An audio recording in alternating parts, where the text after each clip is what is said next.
Welcome to our pilot episode of the Prograde podcast. This is being recorded live on Twitch on the 23rd of September 2017. Prograde podcast is an entertainment podcast, and in this recording, episode 1, part 1, we will be discussing gaming and media. I am Dan, or my media handle is AkinesisGaming, and with me is Luke, DigitalPsychosis, David, MatoroIgnika, and TheReadPanda. And I apologise sincerely to the chat for how, what's it taken us 2 hours to get going on 2 hours. 2 hours to get going on this. We had everything set up. And that's just today. And that's just today, yeah. We had last weekend, we did a full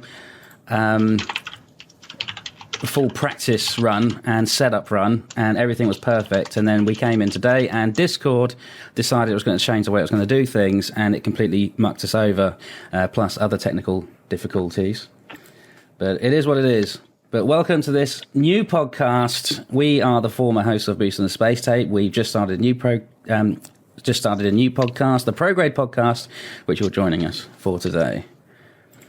So, at least with all this kerfuffle at the beginning, it sets us up nicely to start recording for the audience. But two hours.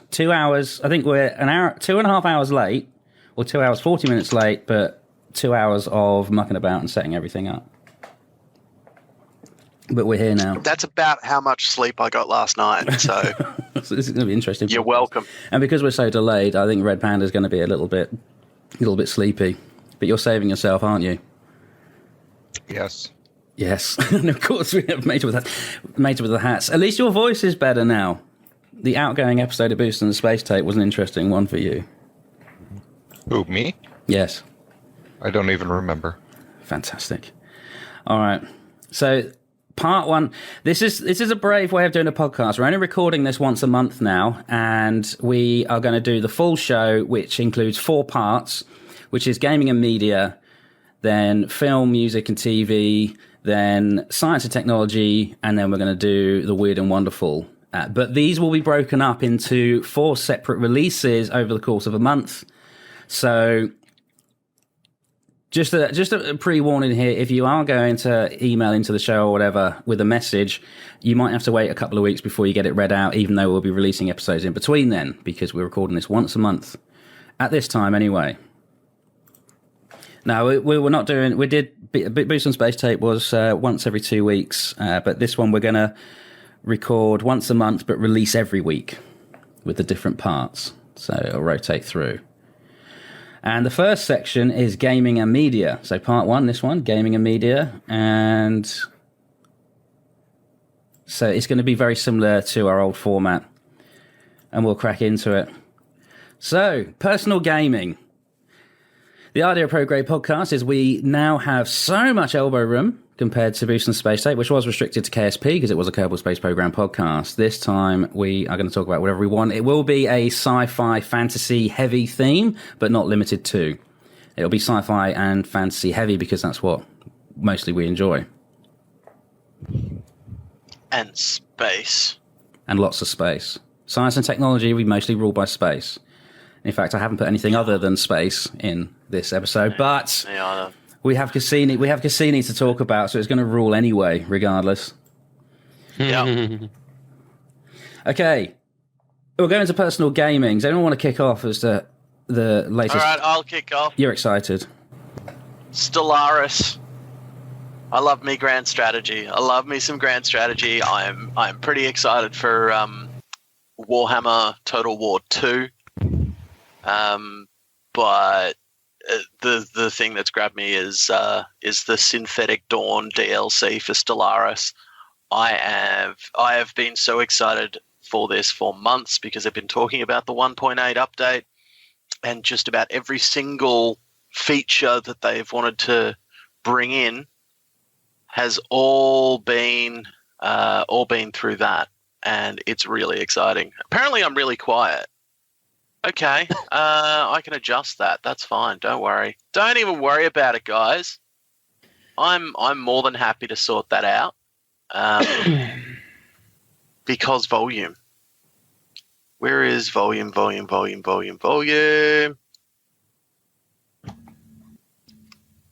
Let's just make sure that everything works. Levels should be full. It could be my fault. Could be your fault. I'm going to blame you because mine's at max. Yeah. So there you go. I've turned it up for you. Hopefully. Oh, good. Thank you. Wonderful. But yes, Stellaris, Synthetic Dawn. Basically, a while ago, the guys at Paradox brought in the hive mind structure of government, which worked really well for bug-like races, but not so much when you want to go for something not dissimilar to the Borg of Star Trek. So yeah, it didn't quite work. There were a lot of circumstances where you had really advanced civilizations wanting to kill any form of synthetic life, and that included robots, that included everything. And now with this expansion, you can actually start an entire race that is entirely built on robots, which is seriously awesome. I've only played one game so far because it only got released the other day, but I foresee another couple of 100 hours going to be poured into this game once again, just purely on the basis of that. So yeah, it's pretty cool. I've never played Stellaris. You've talked about this before quite a lot as well in the other podcast. Yeah, well, if you think about it, grand strategy, so Civilization, Master of Orion, all those sorts of things, it's real time, so it's not turn-based. That's the big difference between it and those. But it's made by Paradox, and I've got all the respect in the world for Paradox because they're actually really cool cats. A great development company, and yeah, they invest a lot of time and a lot of effort into their games. And I've got all the time in the world for Stellaris. It's something that I will spend an entire weekend doing and still not even finish one game. Nice. I thought I was muted, but I wasn't. Yeah, good. Yeah, good. There Red, you go. Hello. hello. You're going to talk about KSP. Well, I have a lot of things I want to talk about, but are we breaking this down into personal gaming and then gaming news and development? Yep, we'll go through personal gaming first.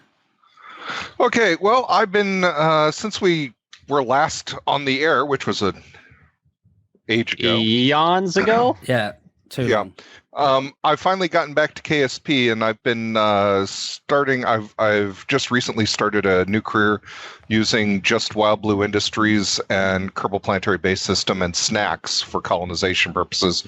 Just finished my first real rover drive around Minmus this morning. But prior to that, I played my way through every single Mass Effect game, 1, 2, 3. And Andromeda in a row. And wow. Damn. That's no small effort at all, because I've only made it about quarter of the way through the first one, and that was about 15 hours, and I went, yeah, I think I've had enough. Yeah, I played through the entire thing, all DLCs, the whole thing. That's beginning to end, all quests, completionistic. And I got to tell you, pretty incredible stuff. And so who'd you shag? Actually, I don't think I technically shagged anyone. See, that's. What do you mean technically? Oh no! PB and Andromeda. I had a romantic relation with PB. All right, cool. And Andromeda. That'll do. But in the first three, I'd never really managed to do that much. So that's kind of the prerequisite of a Mass Effect game for me, is bonking all of the characters that you possibly can. Sleeping your way through 4 games. That's some classy work right there. If there's none, look. I was trying to role-play my way through the thing, so you know. You're saying you're a completionist, mate. You didn't sleep with all the women. Oh. You have to do multiple playthroughs to do that. Oh, wow. Well, wouldn't that be bestiality because Red's a panda? Well, let's not get into that. Now, I just want to say that this was not where I was going with this. For the record, I just wanted to say that it's a shame that Andromeda is pretty much the end of it. Look, I'm going to say, everybody, welcome to Prograde. This is what we do now. But this is not setting the tone for the show, by the way. This isn't the nature of the show. This is a reasonably clean and moral show. Usually. But we do have the digital psychosis factor. Did you notice I said the word shag? Yes. Yes, I did. Yes, which surprised me, which is why I didn't say anything for about 3 minutes. I'm saving my NASA for later. That was very undigital. Anyway, so I played, I don't think Panda wanted this to be intended exactly. I played through the game the way that I played in character, as it were, or tried to, making the decisions that I thought would be fun to make based on the character and all of that. And I really enjoyed it, and I was a little disappointed to find out that while I was playing Andromeda, new news came out that Andromeda was done. No DLC, done. Go away. Yep. That's the last of it, because EA have canned the entire series. Yep. And really? I understand why they did it, but I have to say, I think that a lot of fans kind of did themselves harm. Now, I know there were a lot of Day Zero bugs, and I know that I didn't get to experience all of those wonderful Day Zero bugs because I didn't play Andromeda until after Day Zero. But it was fun. And having played 1, 2, 3, and then Andromeda, one right after the other, quite often I was like, well, the controls seemed better in the previous one. No, I guess they're better here. And people were like, well, this one's just so much buggier. I said, do you remember the first one where we got stuck on top of a crate and I couldn't move and we had to reload? I mean, it's like, so it's not like the earlier ones weren't bug free, and that was even after all of their patches. But I had a heck of a good time playing through Mass Effect and Mass Effect Andromeda. I was disappointed by the grand finale of the first trilogy, but I think most people were, and I'm not going to do any spoilers here. But the company has now turned their focus to a new game. I forget the name of it off the top of my head, but there's a new IP that they're focusing on. But long story short, I had a lot of fun doing it. It took me away from most of my other stuff, but I was just in the link that did you put in. I take it that's Mass Effect. It is Mass Effect. Mass Effect, because I've not played it, so I don't know. But Mass Effect head spin. That's the head spin. Oh. The other thing I'd like to do is a quick shout out to an indie game I ran across. Was actually donated to my channel, but it was I'm going to butcher the name of it. Archaika, ARCHAICA,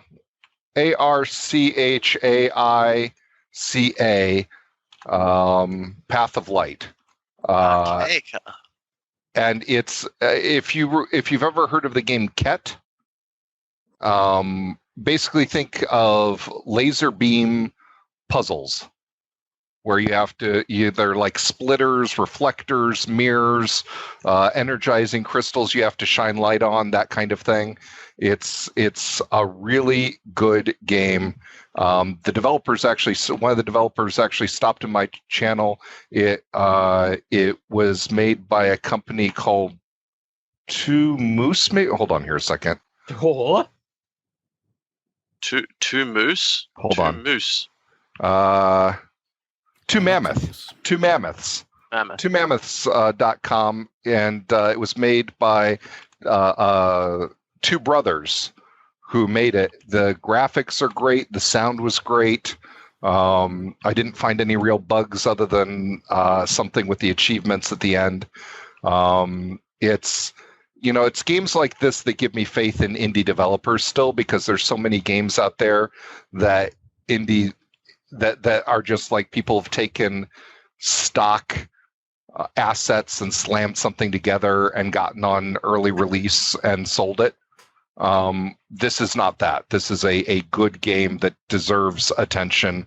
It came out recently, and I give it the Red Panda seal of approval. Well, that's got to count. So that's that. And it's available on Steam. Indie game development, the poorer form. That's obviously not what you did in Mass Effect, because you certainly didn't slam things together. Anyway, the indie game, the two brothers are from Poland, and they're the only thing that I can say about the game constructively is that the dialogue, there's lore in the game, and it's clear that they've had a little trouble with the translation into English. But other than that, it was pretty good. So I'm going to have a look at this. I think it sounds like fun. Just going back a bit, I think it was reference to Stellaris. AllShane01 said it's on Steam for sale right now, 60% off. Yes. The new DLC is not on sale, but everything else that it relates to Stellaris is very, very heavily discounted as sort of a promo thing that they're doing for the new DLC. Yeah, but the Synthetic Dawn's $10.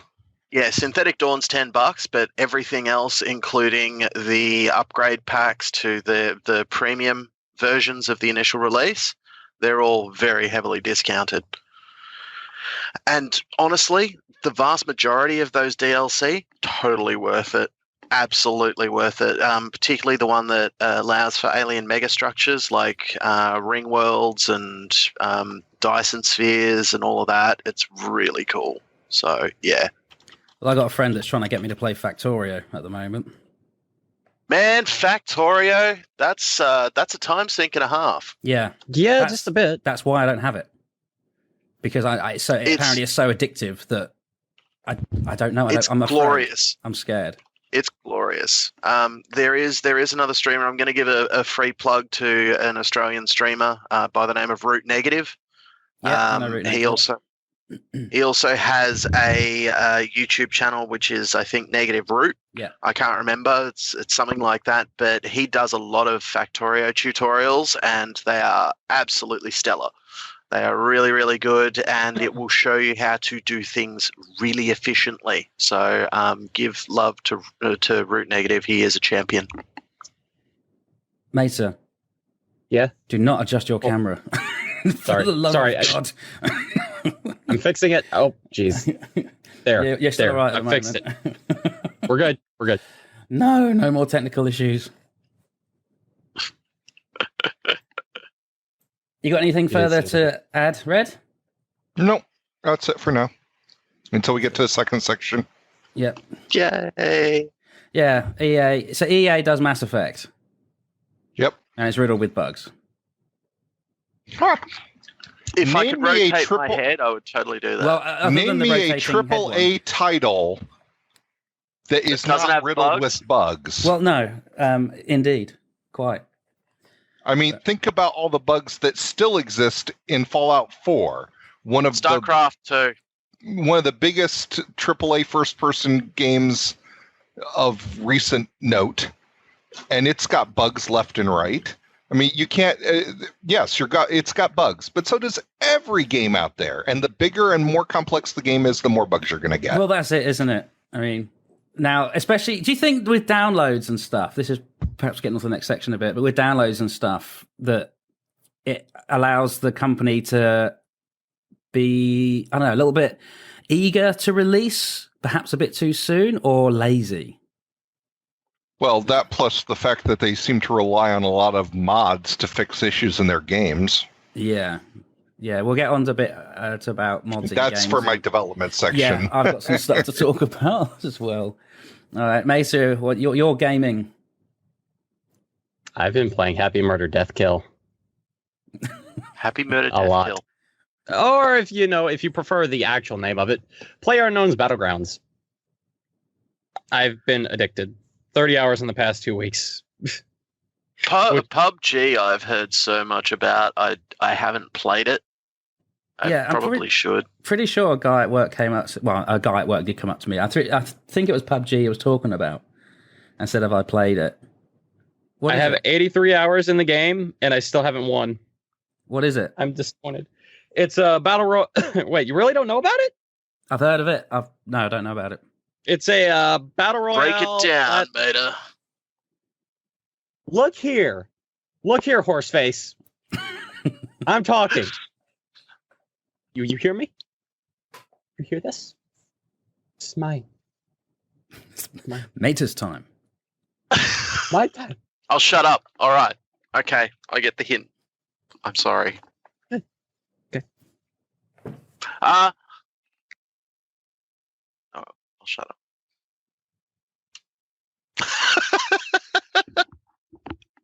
The green screen. No, I haven't. When I get a game, Caffeine Rage, I'm very focused on that game, but I'll cover that in a bit.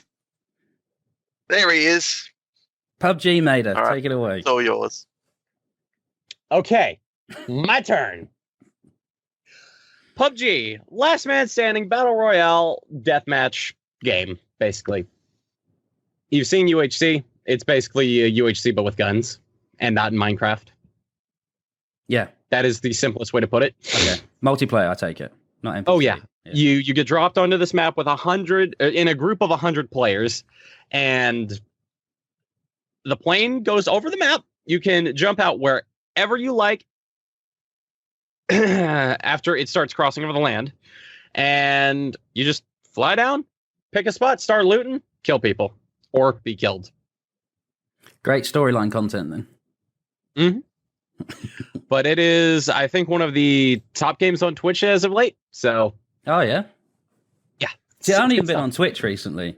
I've just been focused on getting all this stuff, which didn't work. That's your own fault. Now, besides that, I've been playing Cities, a little bit of Subnautica, and a little bit of Factorio, but mainly PUBG and Cities. And I did play KSP for the Cassini stuff. Yeah, I'm waiting for KSP to get updated to 1.1. 1.3.1 is the next release, isn't it? Which I actually thought I'm waiting for it to not suck anymore. Well, yeah. But I don't think that's going to happen. I thought it would be out by now, but it's not. They're still developing, which is good. That's fine. I don't want KSP Squad to rush the Kerbal Space Program at all. They've got bigger things to worry about right now. Yeah. With the earthquake and all. Yeah, well, yeah, that does it's get kind in the way of of things. thing. It's kind of a thing. It's pretty important to deal with it. Mm-hmm. Okay. Yeah. Well, I'm in Fallout 4 for pretty much solidly Fallout 4. I went to survival mode and I started a new game in survival mode, and it's a complete, when you play it in survival mode, Red, I know you've done this. It completely changes the way you play the game. Yep. Completely. So with survival mode, you can get ill, you get infections, you get diseases, you have to sleep, you have to eat, you have to drink. Your health regenerates a lot slower with the stim packs or whatever it is you're going to use to regenerate health. It's a completely different game. Settlements become so much more important in survival mode. But I have this time. That's unsettling. Yes, I have leveled. I've leveled a lot quicker as well, because you can't fast travel in survival mode. So you have to walk to wherever it is you're going, short of using vertibirds or whatever. But early in the game, you have to walk. And I've discovered so many more places and therefore leveled so much more because I've got more experience. But I've also used the, how do you say it? Idiot Savant? Idiot Savant? Idiot Savant. Idiot Savant. Yeah.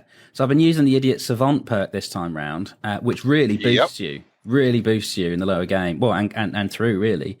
And I also maximise my intelligence as well. Not too early, because Idiot Savant is better with lower intelligence. So once I got a bit further in the game, I then started concentrating on intelligence. But just to give you a feel of the difference, when I played the game the first time through, before survival mode was even released, I completed all the main story arcs, including companions. I think I finished up around level 70 something. At present, on this new load on survival, I'm level 110, and I've barely even started the story arcs. I haven't even found the Institute. Bloody hell. Yeah. I'm actually worried that I'm going to run out of perks before I finish the game. But what I did do as well is download all the DLCs. I had Far Harbor anyway. Far Harbor is it is the best DLC for Fallout 4. But considering all of the settlements on the northern side of the island, it's very hard in survival. It is, yes. Survival, that became a bit of a pain for me. I've got some mods. I'll probably just skip into mods now. But I bought all the DLCs. They came on offer on Steam, so I just bought them all anyway, whether I'm going to use them or not. Because a lot of the mods, for instance, the patch fix. Let me get up the Nexus here. I have opened it. I've got so many now. When I first started playing the game, I had two mods. I had spring cleaning, which Red recommended, and immersive scrapping, which Red recommended. Spring cleaning allows you to scrap objects you wouldn't normally be allowed to scrap. And the best example is that damn park at the back of Sanctuary Hills. And you couldn't scrap that in the default game, but with spring cleaning, you can do that. Now, immersive scrapping... what it does is when you scrap, I think the best example here is a car. When you scrap a wrecked car, you 10 steel. Yeah, you used to get just 10 steel for scrapping a car. So with immersive scrapping, it not only gives you steel, but it also gives you gears and springs and rubber and all of that. So it makes a lot more sense, and I'm happy with that. And Jesus, it's generous on wood as well. So. But since getting into the game, and this is only really recently, I have downloaded so many mods, and one of them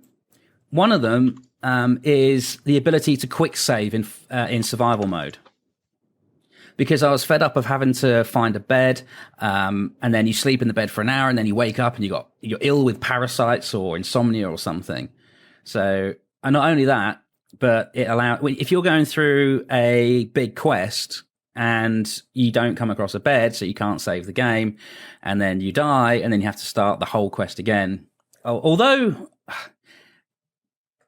it was bugging me.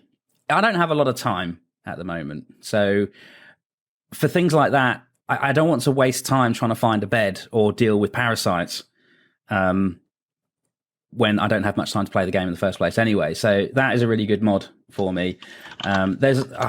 I'm not going to go through all the mods that I've got, but I've just gone absolutely crazy, almost as bad as I was with Kerbal Space Program. But there's some beautification mods like Vivid Weathers and that. One of my favourite ones is, I'm trying to scroll through the list here quickly. Carry on talking. Talk. There's a few quality of life ones like lowered weapons. So when you're walking along, they'll drop the gun when they're walking. They'll hold it down instead of holding it up all the time and being in your vision. Where is it? I really want to mention this one. A few character retextures like Valentine Reborn I can really recommend because it gives them a HD texture. In fact, I've retextured all my companions. For a lot of this, where I was doing it, playing through again in survival mode, I Leave wanted them it alone. to look a bit. No, they're nice people. They are. Them alone. Why are you retexturing they're lovely, them? They're lovely people. It's more HD textures. It's just to make it look a bit better. The unofficial Fallout 4 patch. Because there was one, I think, mod where they turned the floating guy. What's his name? Cogsworth into like an R2D2 type thing. Yeah. Oh yeah. I love those cosmetic mods. Randomly turning people into Thomas the Dank Engine. Yeah, things like that. It's like Skyrim mods taken to extreme now that there's an engine that can support so much more. I've got one called Sexy Hancock, which is the companion from Good Neighbor. I haven't gone to see him yet, but since I've retextured him. And there's some retextured skins. I'm not a fan of the power armor. I love having the power armor, but I'm not a big fan of it. I prefer not to be wearing it. I operate mostly in stealth. That's my choice of combat. And the power armor doesn't really do too well with that. But there's something called the Corsair X92 power suit, which is like an alternative.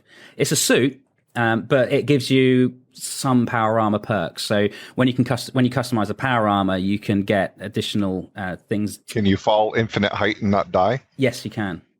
Yeah, I figured. Loopy Dragon suggesting Paladin Dance, but he's Buzz Lightyear. Yeah, there's a Buzz Lightyear. There's a mod that does that, yeah. Yeah, there is. That's glorious. Quality of life one so worth mentioning is eating off the floor. So when you come up to an item, purified water or some food, instead of having to pick it up in your inventory and then go in your inventory and eat it, you can just press R on it and you'll just eat it there and then. That's a good one. Everyone's best friend. It's a mod that allows you to keep dog meat as a companion, even though you've got someone else with you, like MacCready. It's quite clear in the back-end code that was originally intended, by the way. The mod maker for that mod says there's dialogue between dog meat and your other companions when you have them both. Yes, there is. That's recorded. I think you better go and heal dog meat, is one of them that MacCready says when dog meat gets injured. Mm-hmm.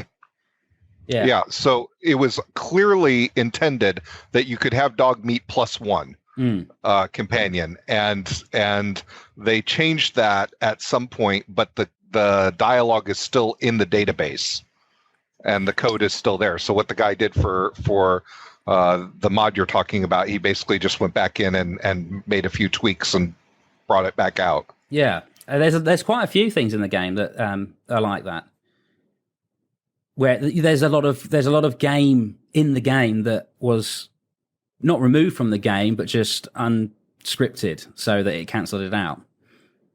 There's quite a lot in that. Apparently there's rooms and that you can't go into, but are there. You used to be able to become one of the Brotherhood of Steel elders. Oh, yeah. Mm-hmm. Oh, if you went through the Brotherhood of Steel, you could actually take the position of, what's his name? Maxon. So a couple of good settlement ones. Workshop rearranged. What that does, it recategorizes or reorganizes your workshop inventory to make much more sense. So all of ceiling lights, so you go into lights, for instance, instead of having all the lights there, it has ceiling lights, wall lights, and you can click up and it reorganizes them better. But what it also does is unlock all of the other or most of the other assets in the game. So you don't have to have dilapidated looking beds. You can have Vault-Tec beds, for instance. So the items are already in the game, but you can now use them in your settlements. I really like that one. Yep. And to go with that, Place Everywhere. If you are into settlement building, get Place Everywhere, because it allows you to put items where you wouldn't normally be allowed to put them. And this, for me, this is most useful when you're trying to rebuild a damaged house. So like some of the houses, the roof's caved in or whatever. You can't really do anything about that in the game as it is stock, but with Place Everywhere, you can patch it all up. And that's a really good one if you're into settlement building. So those two I do recommend. Faster terminal displays, another quality of life one. Instead of having to wait for the terminal to click out when you're reading a terminal, or have to click just to get it all up on one screen, it just does it really quickly. So I've got so many mods here. I won't dwell on it anymore, but I've really got into modding Fallout 4. I really have. Vivid Weathers. It just uses the stock weather system, but gives you extra. Really, you're not using True Storms? I did use True Storms, but I switched to Vivid Weathers. Just to try them both, but I'm happy with the weather. Was never anything that bothered me anyway, as it was stock. But Vivid Weathers just uses the stock system, just gives you alternate atmospheres, shall we say. So I won't go on about mods anymore, but there's a few that I've mentioned, and I'm really enjoying Fallout 4 with the mods. It's not I needed to breathe new life into the game, but it just makes it more interesting for the second playthrough. Even with even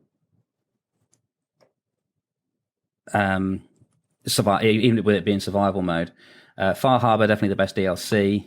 I've got all the DLCs, so Far Harbor is by far the best DLC for Fallout 4 as well. So this is the part where I say I've never actually played Fallout 4. Yeah, have you? I guess it's been so quiet. You say Far Harbor is the best. Have you gotten into Nuka World yet? No, I haven't gotten into Nuka World. Well, then you can't say Far Harbor's the best. No, but from what I know about it, all right then. Far Harbor's the best DLC that I've played so far. And how many have you played? Oh, I've got Automatron. I've been just that one. No, Far Harbor. Have you done the vault yet? No, I haven't. See, so but it's the biggest expansion, isn't it? It adds an extra map. So does Nuka World. I thought it was about 3 to 5 hours worth of extra play time for Nuka World. Nuka World's an entire amusement park. It is, yes. It's huge. Okay, cool. Looking forward to that. It's huge. Plus, you can become a gang member and take over the entire Commonwealth for gangs. I don't like the idea of that, though. That's why I never would have bought Nuka World. I don't like shooting me on settlers. Yeah, I don't either. Okay, so there is the Creation Club for Fallout 4, but we'll talk about that in game news and development. Other games I've been playing, GTA 5, story mode, I've just got back into that. And Elite Dangerous, I've downloaded Elite Dangerous. I don't know if Coffee's about, but he'd be very excited at that. I've bought and downloaded Elite Dangerous, but not played it yet. I've got the Horizons pack so I can land on planets. I'm going to play that with no external support. So I'm not going to watch YouTube tutorials or anything. I'm interested to see how well it handles a complete noob at the game. Dizzy's trying to say something. So I have something to add about Elite Dangerous. One of my buddies recently got himself a Vive, and about a month ago I went round to his place. Yeah, tell me about it. I remember you doing that. And played Elite with the Vive, and all I have to say is it was the single most amazing thing I have ever done in VR. Like, it's hard to go back. It's hard to go back and play Elite on a PC without the VR unit, because you can just sit there and look around, and you go into the hyperspace movement and you just look around, and it's stunning. It is visually stunning. So the Friendship Drive. Friendship Drive. Yes, the Friendship Drive. It was just, so good. So good. And then, when you pop out the other side, and naturally with Elite, your waypoints to the end of a travel with the Friendship Drive is the star, right? And you arrive in front of the star. When you do it in VR, it's so much bigger. Right? It's big looking at it on a screen, but you look at it in VR and all of a sudden it's just, there is a sun, and it is just stunning. So I recommend it. If anyone has the chance to play Elite through a VR unit, do it. Do it. Yeah. VR's a gimmick. VR, you know what? I agreed with you. I completely and totally agreed with you until this particular weekend. And then I had so much fun with it.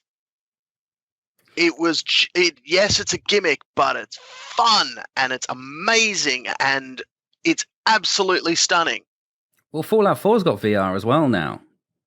So I think I got a few games with VR, but Fallout 4 and Elite Dangerous. Red, have you used VR before? You said you got motion sickness. I can't use VR. Yeah.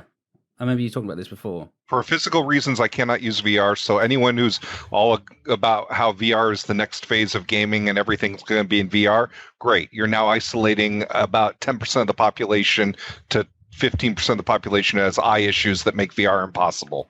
Thanks. Well, you'll become a classic gamer, Red, then, if VR takes off. That's a good title. A retro gamer. Retro gamer. Still uses PC monitors. What?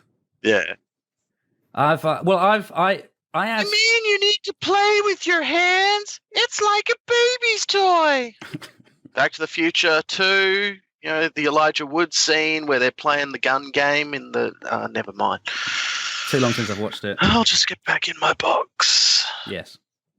I was running two GTX 670s in SLI, and they both died over 1 weekend. They both just packed up. They overheated and packed up because I live in the tropics, and I just didn't compensate very well for that. So I had to go out and buy a new graphics card, and I opted for the GTX 1070, which Digi has as well, and a very, very good graphics card, which is VR ready. Although I don't know if a 1070 is going to be quite, or not one on its own, is going to be quite powerful enough for VR. 1070 is just fine. It's fine, is it? 1070 is just fine. You don't need two of them? Yep. Okay. Was that if you want it to be super, super crisp, yes. But if you're happy just experiencing it, then just one will do. I'll just stick with my 980 and be happy. 980s are they're about, I think, the same as a 1060. I think. I thought they're still competitive, aren't they? I think they're still competitive. They're still absolutely competitive. So yeah.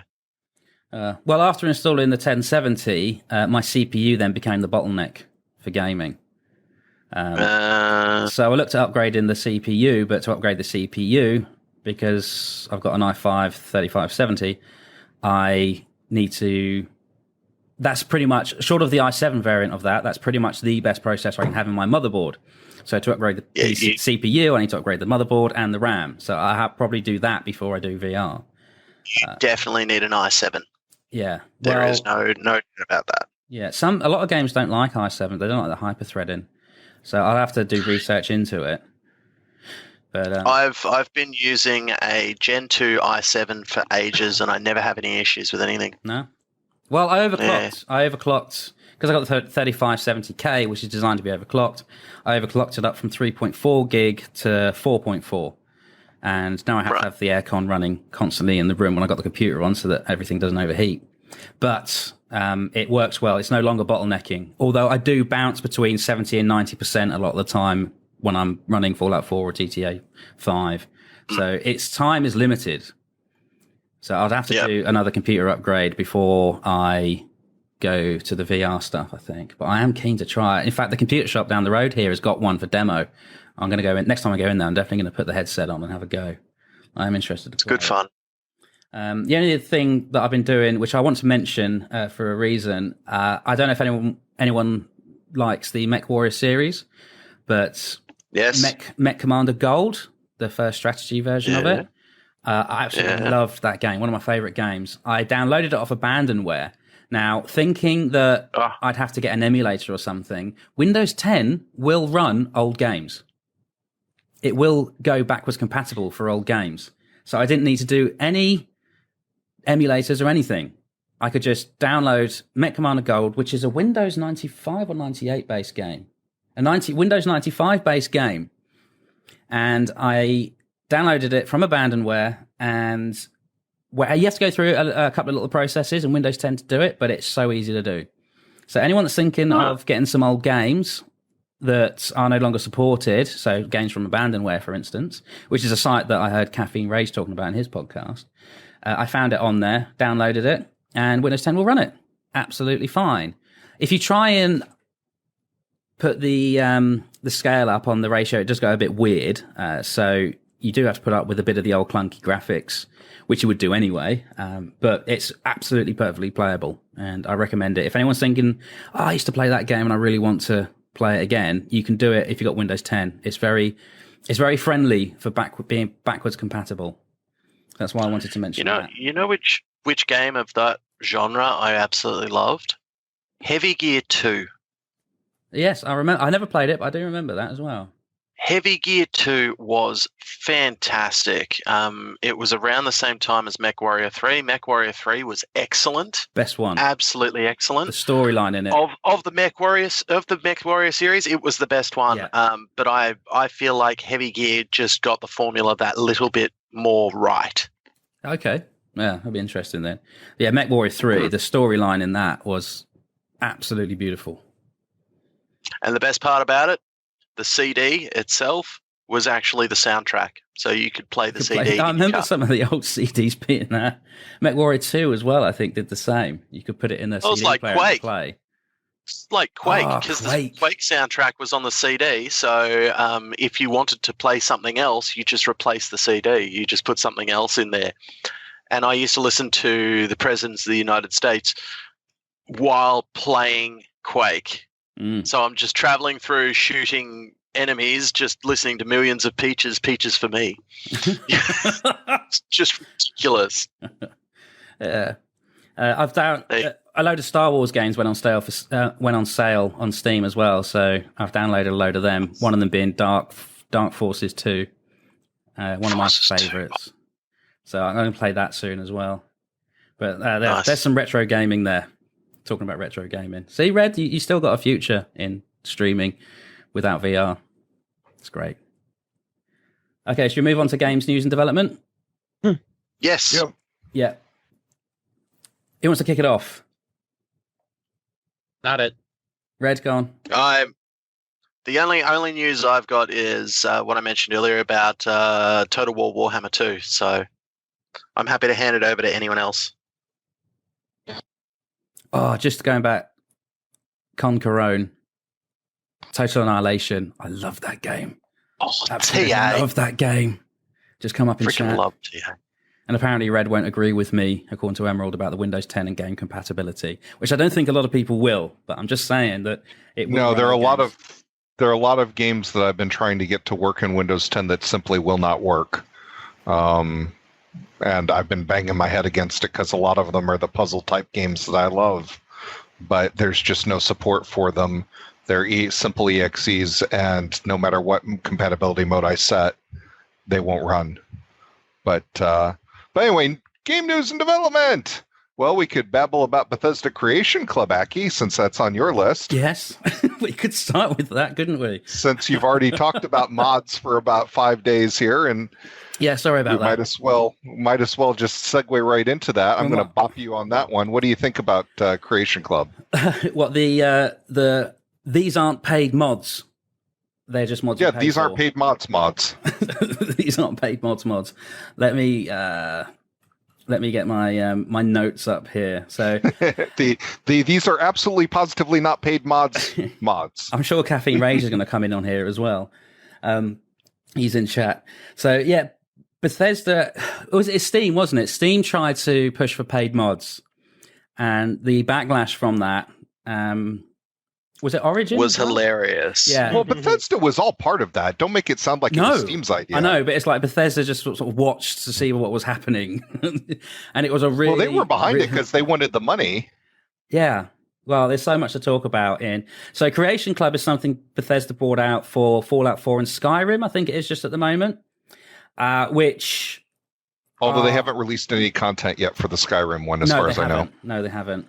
So it's a DLC, so downloadable contents for Fallout 4 and soon Skyrim, that they're not paid mods. This is what Bethesda want you to... They're really clear on this. Bethesda say they are not paid mods, but they are mods that you pay for. So if you go to the Bethesda's E3 promo video... Yeah, it's a whole thing. It's great. If you go to the YouTube and go to Bethesda E3 promo video for the Creation Club, it's got 3,000 likes, 66,000 dislikes, and the comments are toxic. They are not kind. I didn't come across any kind comments. In YouTube, something controversial has a bunch of negative comments. I'm stunned. Who'd have thought? I am never using this service again. Who'd have thought? So yeah, unbelievable. So the Creation Club, you need to buy Bethesda credits to convert. So you spend real money to buy Bethesda credits, which you can then spend in the Creation Club. Which is much like how EA gets you to buy their credits to buy DLCs. Yes. Yeah. So, and even Star Trek Online does a similar thing. Yep. You know, that's nothing new. That's not a surprise. It works out roughly to be 100 credits per $1 US. Ew. So, just as a rough conversion there. The contents of the Creation Club, the downloadable content, they promise will be 100% original. However, they are just using free mods for the most part. So they've taken... No, that's not entirely true. No, I'm going to elaborate. So don't worry, I'm going to elaborate. So, but on face value, it looks like they've taken free mods and turned them into mods that you pay for. They're not paid mods, they're mods you pay for. They promise to be 100% original, like I said. For instance, like the best examples really are the Stealth Wars, because there's not much up there at the moment to buy. But the Chinese stealth armor and the Hellfire power armor, which they pointed out they came out with in Fallout 3, and then people made mods for them for Fallout 4. Yes. And they're like, well, then when we make it in Creation Club, you can't get mad at us for making something for Fallout 4 that we invented for Fallout 3. That's right. And someone happened to make a mod first. Yeah. So to make it. I mean, so for those two examples, it's no. But this is my point. So Bethesda said, we're going to make 100% original content. They came out with the Hellfire power armor and the Chinese stealth suit. And then everyone went, whoa. This is not 100% original content because they're mods already. They're free mods. We can get these for free. But then, as you say, Red, Bethesda came back and said, well, actually, we made these in Fallout 3. So it is 100% original. We just dragged them from Fallout 3 and put them in Fallout 4 because although they exist in Fallout 3, they didn't carry over to Fallout 4. Until now. So, strictly speaking, according to the rules, we own this. Yeah, so you can't really argue that it's not 100% original content because it is from a previous Fallout version. It's completely original because we made it, but... Well, you ain't heard the best of it yet. You want to hear the best of it? Oh, which part? I've got loads here. I've got loads on my screen here. Go on, keep Red. going then. I'll just be quiet. All right, well, I'll keep... Okay, so Creation Club mods at this time will only be small mods for the time being, so you won't get any quests or anything. It is, as someone has already said in chat, it is mostly reskins of Pit Boys and Power Armors. There is some other bits and pieces as well, and I'm gonna put my hand up. I've used Creation Club. I have spent money in Creation Club. I've bought the free stuff. I bought the free stuff every so often. They've been cycling through making things free. Well, I've selected the free stuff at the Creation Club. I bought 1,500 store credits, and I bought, which is about, it's about $7. I can't remember if that was US dollars or Australian dollars. I operate on Australian dollars. It would have been US dollars. Yeah. So it's about 11 Aussie. Yeah, maybe. So with that, I bought the backpack because backpacks. I've missed backpacks since Fallout 1. The first Fallout, the backpack adds extra carry weight. These backpacks from the Creation Club also do other things as well. Pretty much, you can mod them like you can power armor to give you extra bonuses for things. So I bought the backpack, and I also bought the clean furniture. The clean furniture because I do like to spend time on settlements. So I bought the clean furniture mod as well, and that pretty much exhausted my credits. So it's a lot of money. Yeah, one of the big arguments is that the content, the downloadable content, is high prices for what it is, and it's true. I mean, you can buy DLCs, the other DLCs like Nuka World and Far Harbor and that. You can buy them for under $20 and even less. I bought them all on sale, and I think I spent $26 to get all of the DLCs in one at the sale. I spent, and that adds hours and hours and hours of extra gameplay. You get new enemies, you get new companions and whatnot. I spent half of that on a backpack and an armchair. So just to give you, which are beautification. One's a utility that adds just 50 carry weight plus a few extra bits, and the other one is just beautification. Serves no function. I just really didn't like putting up dirty, stained armchairs for my settlers. But you could have modded that in. Yes, there are mods. Now, this is the thing. There are free mods that do this for you. And especially if you download the mod workshop rearranged, then you get all the clean furniture anyway. Did you know that all of the Creation Club content is downloaded to your computer, even if you don't buy it? Yep, I was going to cover that as well. Yeah. So we'll move on to that. So, you're kidding? No. Nope. Really? They're going to fix that for PC users in the next update, apparently. So as it stands, for PC users and console users, your system will download all of the Creation Club content, whether you want it or not. You obviously can't access it until you've paid for it. To give you an idea, I'm on my computer right now, and the Creation Club content added 782 megabytes of data to my PC. There you go. Apparently, they're going to turn that off for PCs. As of right now. But for those console users that might be worried that do use mods, Creation Club mods don't use the allocated mod space. Like, for instance, Xbox One has 2 gigabytes of space it allows for mods. Creation Club won't take up that allocation. So you don't have that to worry about, but it will still download it into the into your memory. And my favorite is they put horse armor in as sort of a kick to the teeth to everyone. Was making a joke about how this will just be horse armor again, won't it? And what did they do? They made power armor that was made out of horse armor. Yeah. Which is the giddy up buttercup. Giddy up buttercup horsepower armor as sort of a ha. I got 2 more points, Red, which I'll go through if you want, and then you can, unless you want to take over for a bit, yeah? Okay, the other argument is paid versus free versions. So with the Chinese stealth armor and the Hellfire power armor, I keep going back to them for examples. Why would you pay for the Hellfire power armor when you can get an arguably better version for free? Well, Bethesda say the paid mods will work across all platforms and will work with all other Creation Club mods. So, but not with all other mods, because as soon as they introduced Creation Club, they bleeped up the order of the load order for mods, so that if you had both Creation Club content and mods, and there was a load order conflict, they loaded all these things in alphabetically. Well, apparently they're going to fix the load order in the next update as well. Yes.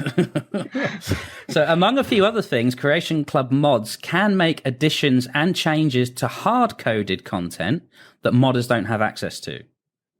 Theoretically, we haven't seen an example of that yet. I haven't seen an example yet, but that's what they're saying. That's pretty much, there's a few other points that they make, but really they're the 2 strongest, that they'll work across all platforms and with other Creation Club mods, and they can access hard-coded scripting.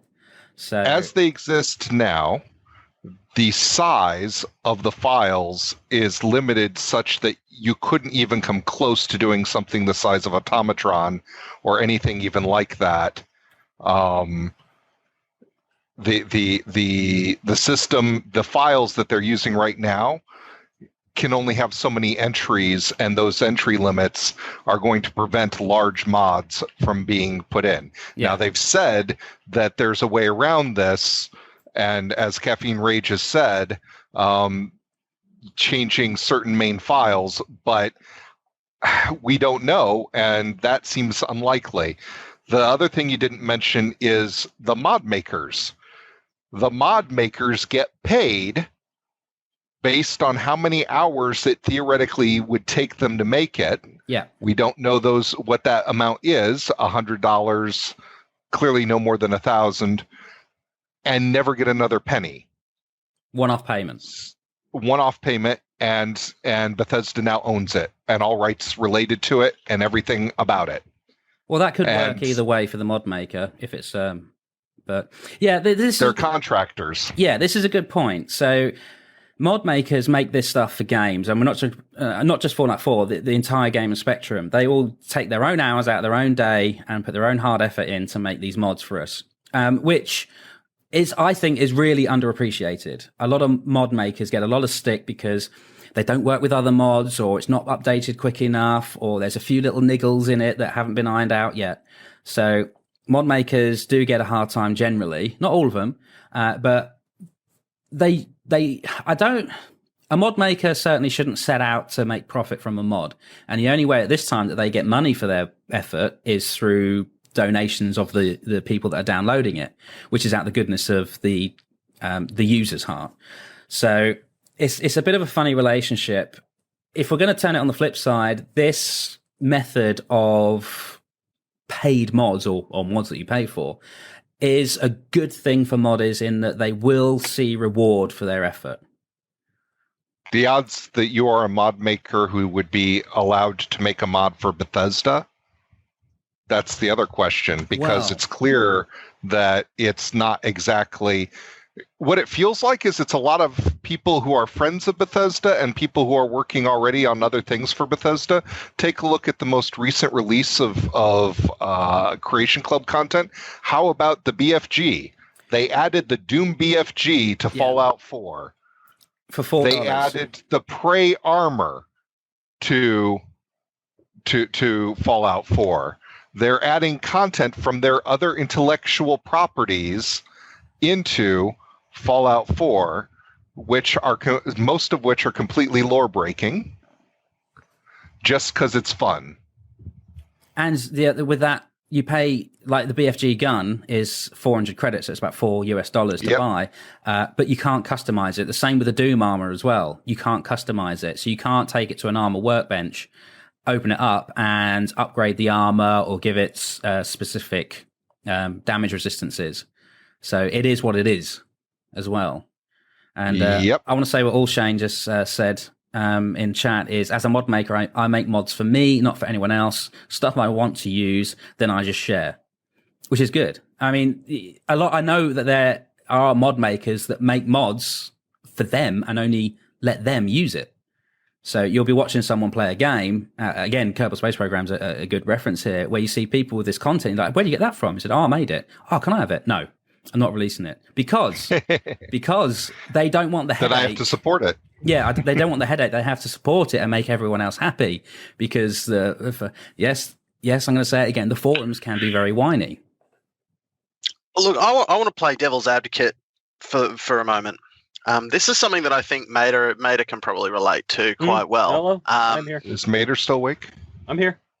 When it comes to paid DLC, there is one company that has done it extremely well, and that's Gearbox. Borderlands 2 and Borderlands a pre-sequel and all that, particularly Borderlands 2, the DLC for that was spectacular. The concept of, things being completely game breaking, it's kind of a 50-50 argument on that, because while you could add in all this extra DLC and you've got to actually grind to get these items, you could randomly get codes at different things. Like, I went to PAX, the very first PAX in Australia, and the guys from Gearbox were coming out to show what they were doing with Borderlands 2. And this was before Tiny Tina's DLC. Oh, wow, really? Right? So it was just before that this was their announcement of that particular DLC. And everyone walked away with a new DLC, just on a card with a code, and a new bunch of items.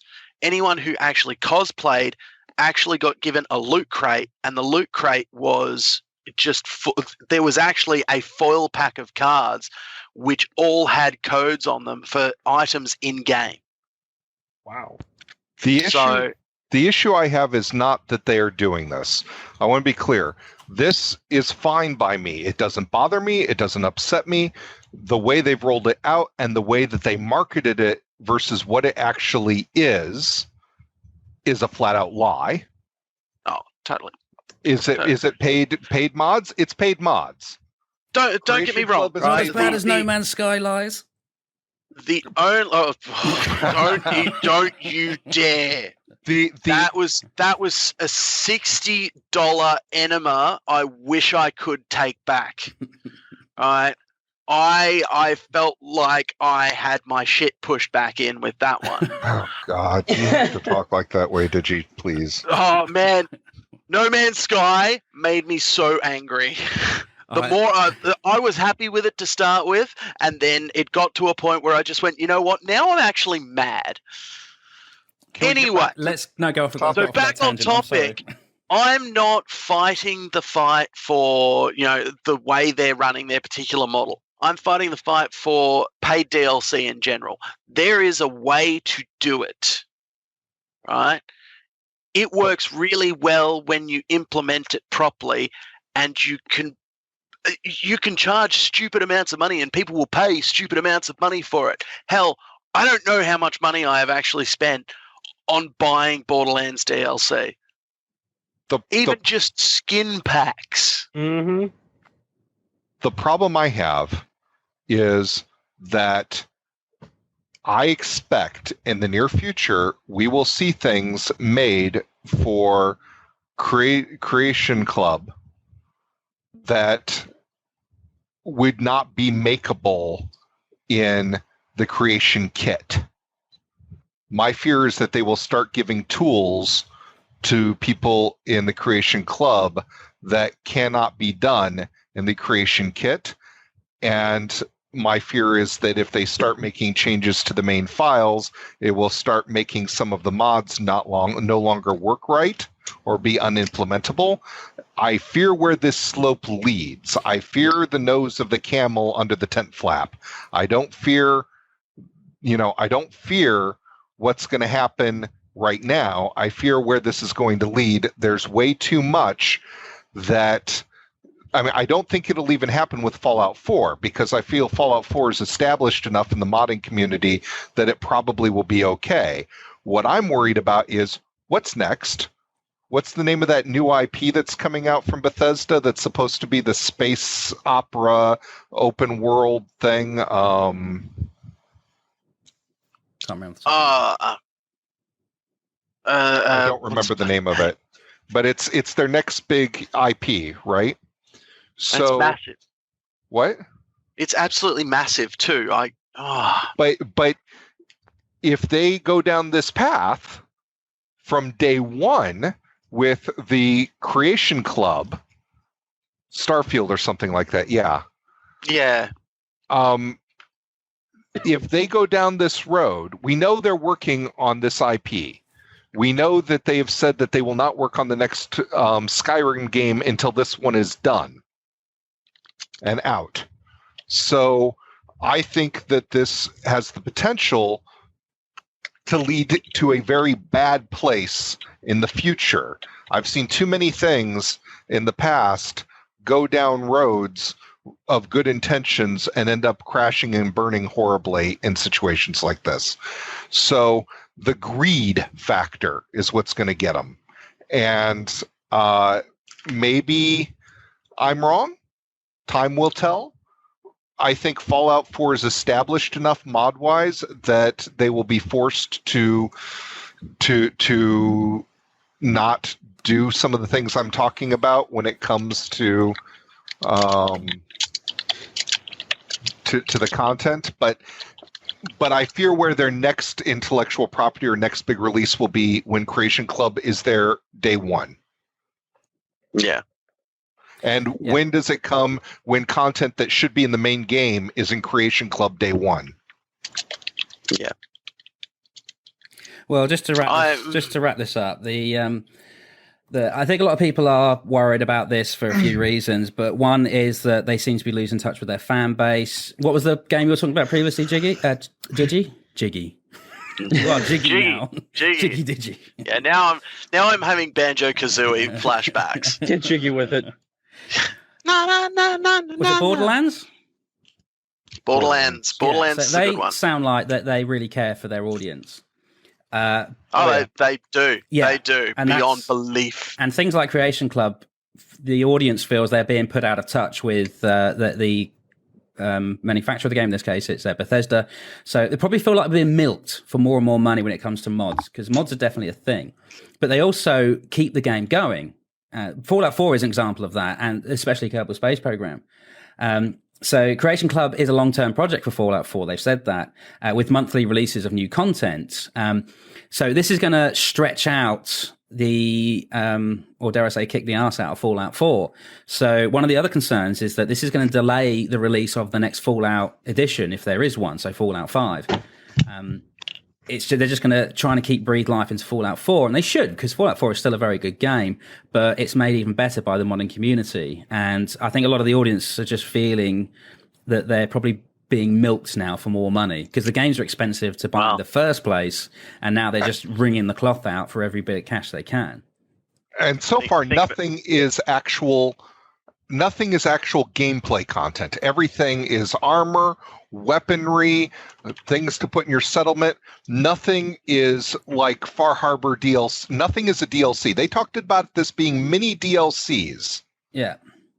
and nothing. I mean, there's like, go to this place, kill this guy, get this item. That's not a quest. I mean, it is a quest, but it's not adding content to the game. No, it's not extending the gameplay hours, really. And meanwhile, we've got independent groups out there doing things like Cascadia, which, if you don't know, is Fallout 4 engine built out for the entire Cascadia area as a completely separate Fallout game. So there is in the Northwest. So there is Pacific Northwest, and the other concern is the future. Of course, the future of modding. Is this going to squeeze out the modders?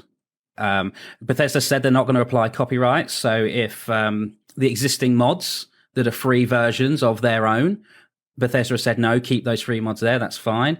But how's that going to pan out in the future?